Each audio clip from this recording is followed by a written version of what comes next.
Welcome to Reread, where I'm rereading through the expanded universe in chronological order, something no one should ever do.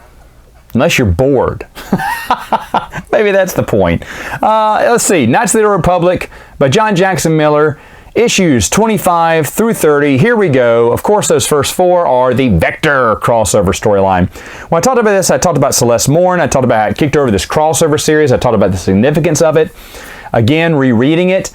The artwork is horrendous. Horrendous. I can't remember who the artist was now. But Zane is drawn with a pointy chin. Celeste Morn is drawn with this big jaw. Looks almost like a little bit like Thanos or whatever. I mean, just ugly. And Celeste Morn is the, basically the Jackie Chan, the super duper action hero. She collects and confiscates all these. She has a great itinerary. She confiscates famous Sith artifacts, the amulets, from Tales of the Jedi. She captured them, put them in. All this other stuff too she's done. She's like an all-star, Jedi all-star. Well, she's on this planet on a mission. There's this virus that breaks out, kind of like zombies in a way. I'd forgotten about this virus. I think it's a Sith plague, but once you get bitten or scratched, you turn into this monster too.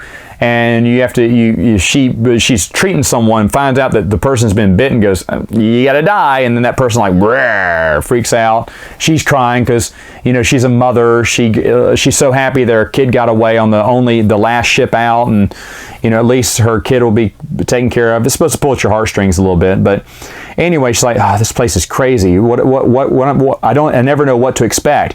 And then boom, an explosion out the door, and out come, Zane and Griffin. They're running for their lives. What are they doing there? I have no idea, but it's just hilarious.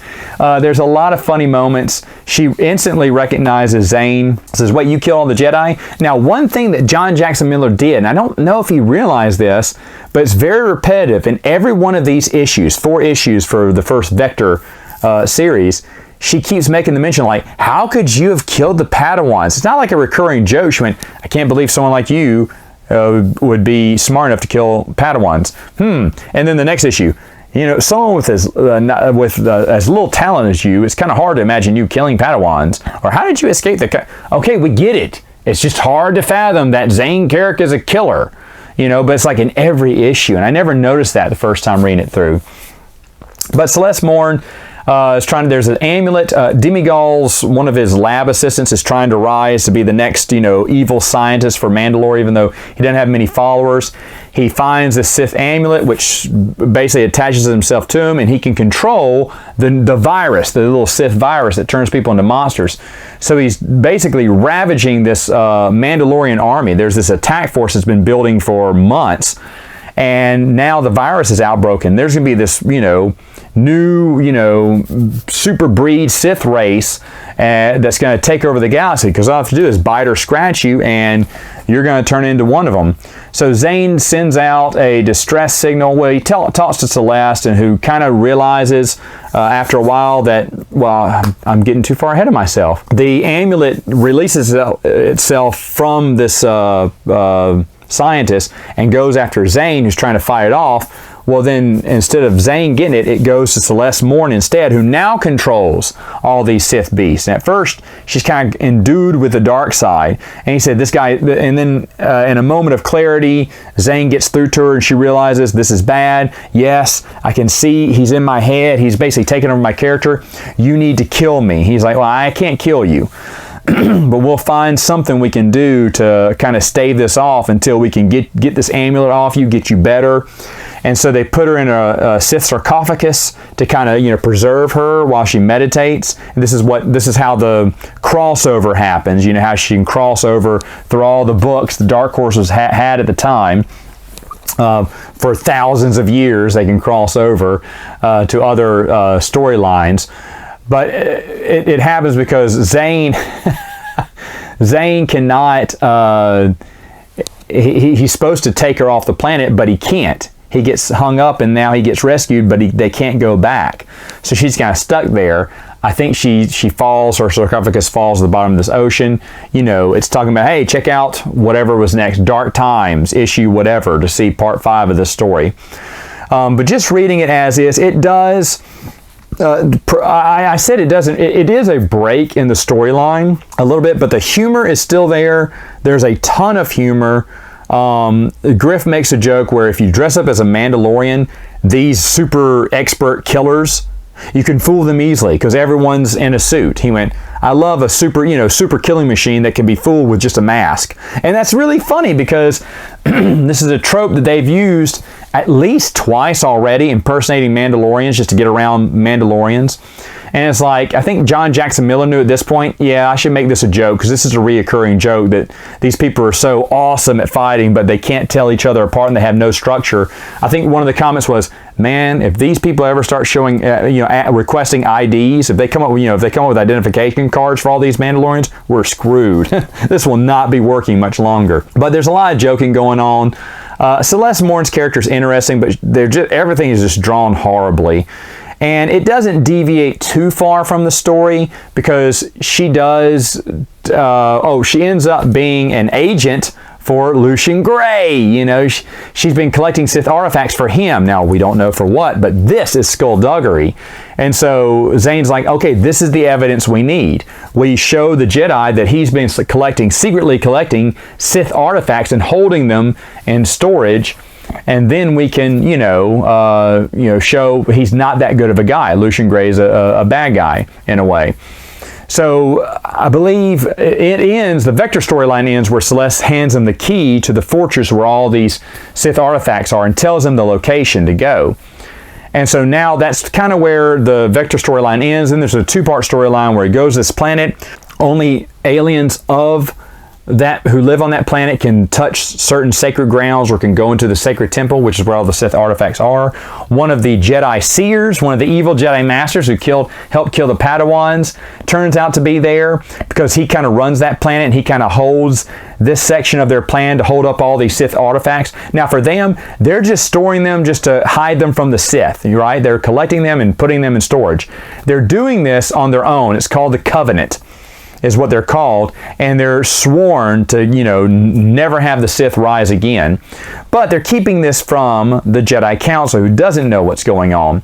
Now, a lot of this leader, when he left with the Jedi, he was the leader of the planet, he left with the Jedi, became a Jedi, and when he came back, things had changed. And he was allowing, outsiders on this planet and into the sacred temple where even they shouldn't go. And that has been law for years. It's like, well, how can it be law for years and he's breaking the law? He went, well, he's our leader. He kind of can make and break the laws as he sees fit. But he'll make the announcement to change some laws. He said, but we do have rules. They're saying, when are you going to wake up and see this guy's just basically a dictator? He didn't care about you anymore. And that's Zane's appealing to them. When the Jedi Master comes, of course he's going to kill Zane. And Zane has been inside the temple secretly. They snuck in, and they've been, basically making notes or making a log of all the Sith artifacts he and Griff have, just to show proof to the Jedi Council that Lucian Gray is up to no good. Well, when one of the Seer Dark Jedis, and I can't remember all their names, but when he comes back to the planet, of course, he sees Zane there. He goes to kill him.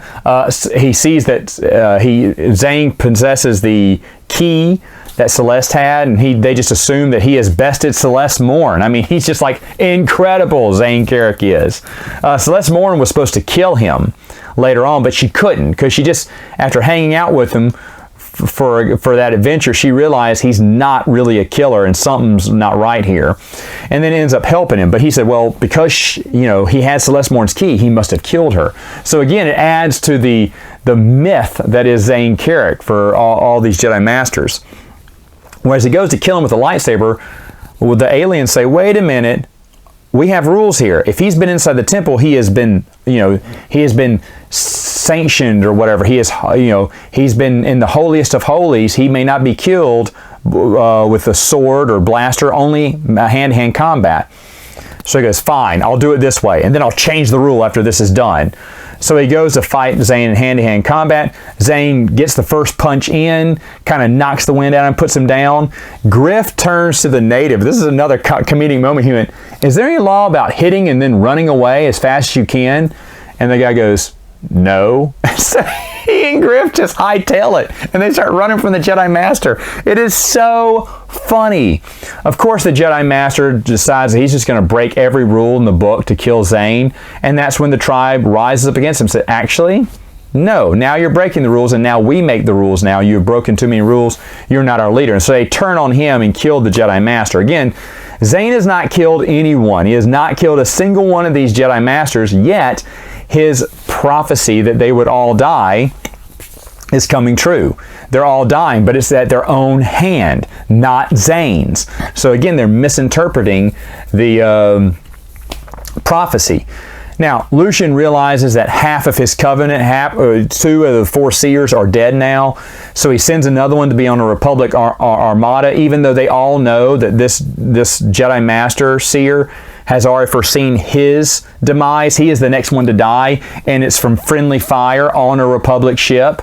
So it's almost like Lucian doesn't care anymore. Lucian has been elevated to the Jedi High Council, and it is through, a power struggle within the Jedi Order, and the Jedi High Council is suspicious of it too, and they're suspicious of Lucian. But they're willing to have him sit on the council so they can keep an eye on him. So things are coming to a head right now, and like I said, there's two Jedi Masters that are done. Obviously, as we're getting up to issue 30 now, two more will pass away probably in the next 10, 15 issues. I don't remember exactly how long it is, but it's a nice pacing for this series. And reading it all the way through, I don't feel like I've been reading 30 issues. I feel like I've been reading just one. I'm just enjoying every minute of it too. But this series it's not slowing down. There is no dead time in it. And like I said, comedy all throughout. So the first 30 issues of this are awesome. I can't wait to review more, and I will next time.